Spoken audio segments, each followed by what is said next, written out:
Cara trading guna pattern triple top. Okey, triple top pattern ni apa guys? Triple top pattern ni kalau korang nampak pattern yang macam ni, okey, dia ada satu price naik, dia buat pantulan, dia naik, dia buat pantulan. Ni kira satu top.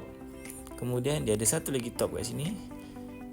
Price tu naik balik, kemudian dia pantul balik, dia turun balik. Okey. Dan kalau korang perasan, ini adalah bearish engulfing.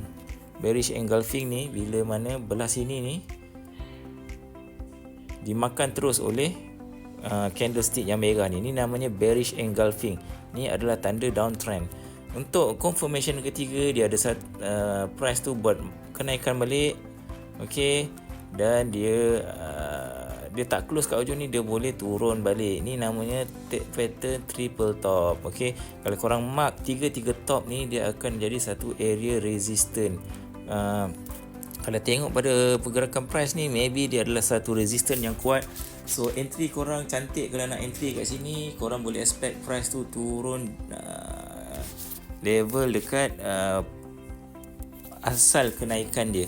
Dekat sinilah boleh korang set korang punya TP. Tapi bila korang nak set TP, pastikan korang set sebelum masuk zone. Okey, jangan set TP dekat zone ni, tapi set sebelum masuk zone.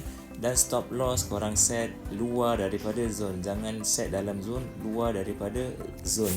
Okay, so untuk GBP US dollar H1 ni korang boleh nampak satu pattern triple top. So boleh sell layer sahaja.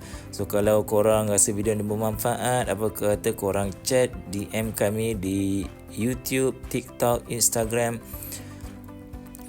Kami akan ajar korang for free. Jumpa lagi dalam video akan datang.